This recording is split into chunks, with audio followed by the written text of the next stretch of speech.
Hello everyone, welcome back. Today we are going to discuss how to crush the King's Indian defense with the white pieces. King's Indian defense is the opening which is played from the black side against 1d4.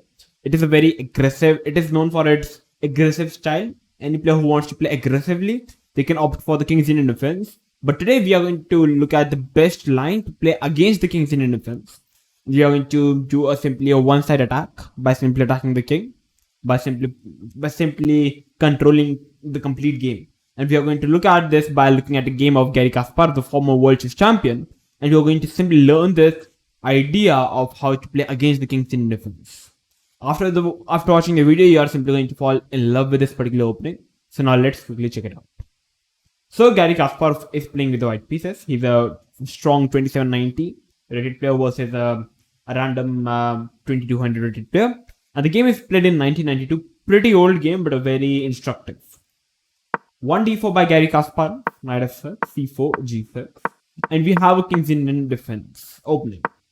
So yeah, from after d6, there are many ways to continue the particular opening. You can play the move knight f3, which is the classical system to play against the King's Indian defense. But here I'm going to say all of you guys to play the move f3. It is also known as the Samisch Variation. And the idea is pretty clear. We are supporting the pawn on e4 with the f3 pawn. And the basic idea in this particular position here is we want to develop the bishop on e3, queen d2, and we want a long castle. And by taking the f3 on the note, we want to play the move g4, h4, h5. And we basically want to simply launch an attack to the black king, which can be very effective. So after f3, short castle, bishop e3, the main move, because we want to do a long castle. And here, there are many ways for black to continue the game. Black can play the move c5, black can play the move e5. The best move is considered to be the c5, but we are going to check out, like it's basically a one-side, it's basically a two-result game for white. Like you can simply, in the worst scenario, you can simply take, sorry about that, takes, you can even trade off the queens, like capture the pawn, and you are basically a pawn up. Like you're hitting this pawn, so after e6, you can even trade off for pair of rook. So you're basically, this is the best for black which you can get. Basically, you are a pawn up, and I guess you are simply playing for the two results. Black can't even think of winning this game.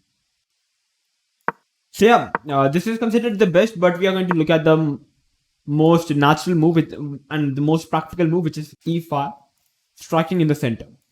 After e5, black is hoping that we should capture, and here the position is no trouble for black. Black is very comfortable after c4. So that's the point. We are not going to capture the pawn, but we are going to play the move knight e2 played by Garry Kasparov. Knight to c6. And here we have the move d5. So like many of you, the players must be thinking like you can play the move d5 in this particular position as well. Definitely you can, but like knight e2 is just an option for black that whether he wants to capture the pawn on d4 or not. Capturing the pawn on d4 is not so great idea because after knight takes, pawn takes, knight takes. Knight c6 is the main move. And after queen d2, knight takes, bishop e6, bishop e2.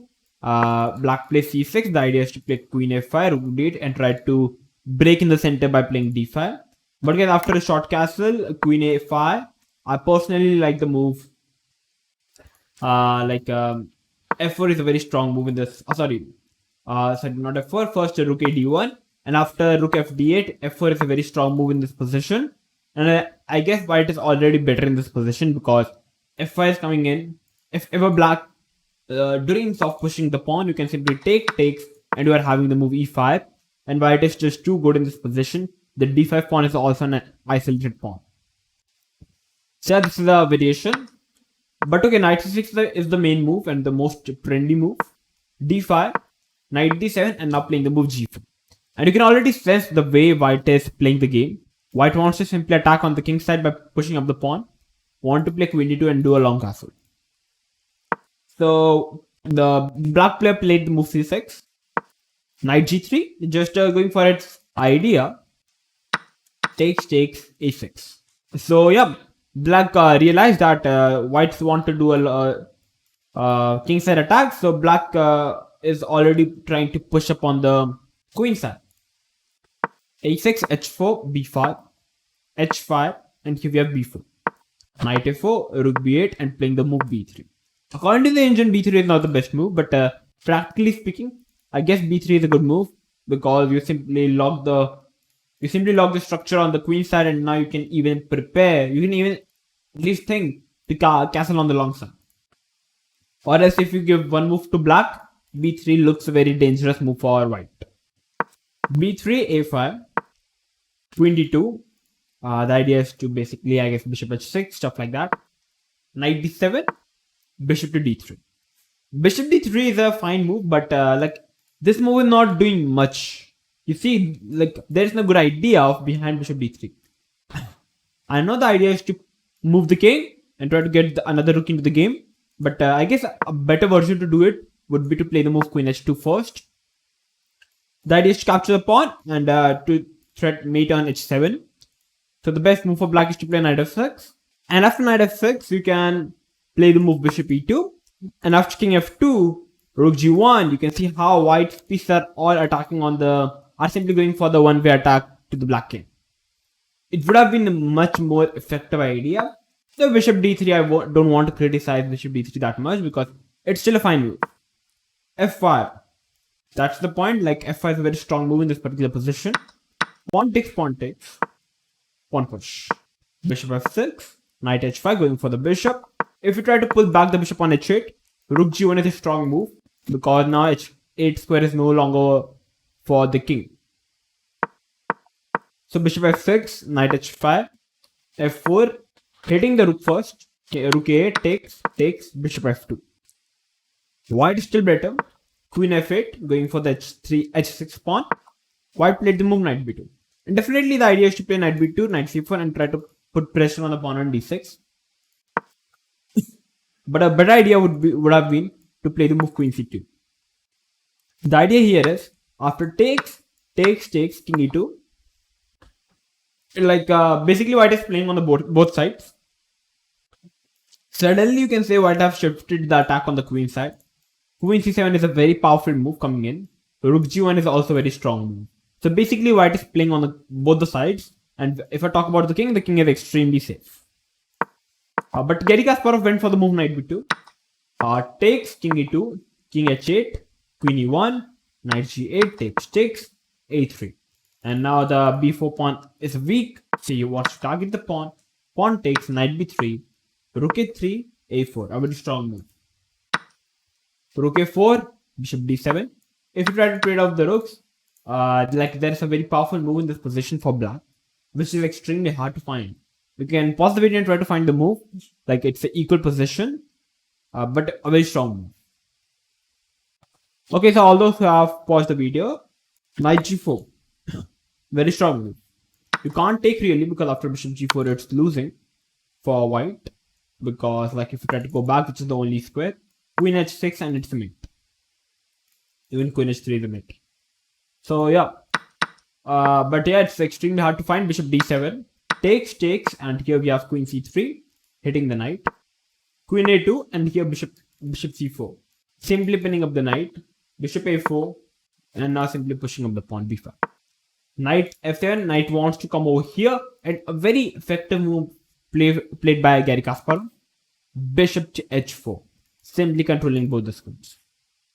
It's an immediate kill. Queen h3 takes. And here after bishop takes, black eventually resign. The answer is pretty simple. The queen is also coming in. Bishop check is happening. Like if you try to capture with the queen, bishop check, king here, and it's a mate. You can't do much, yeah, it's a mate.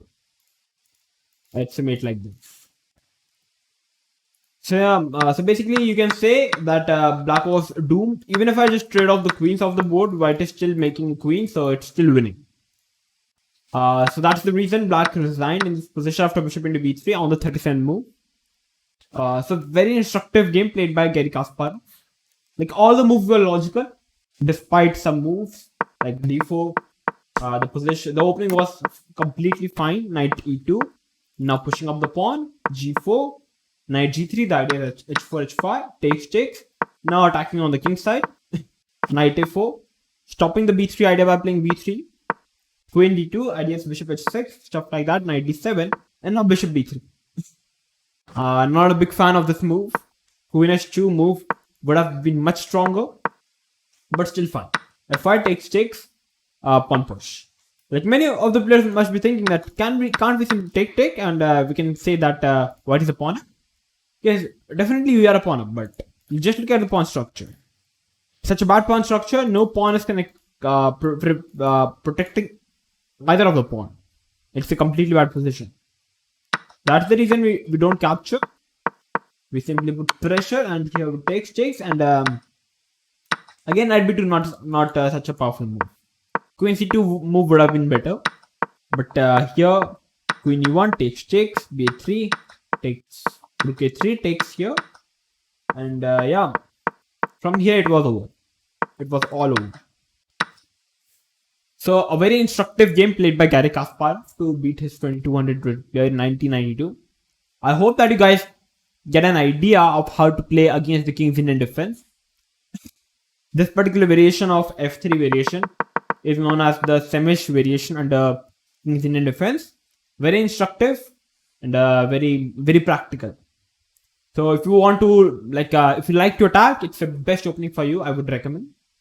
So yeah, this was the game. So I hope that this video might have helped you to improve your game. If it did, then make sure to like the video. If you are new to our channel, then make sure to like the video, subscribe to our channel, and make sure to click the notification bell so that whenever I would be uploading any new video, you would simply get notified. So till then, stay tuned and keep watching One Shot Chess.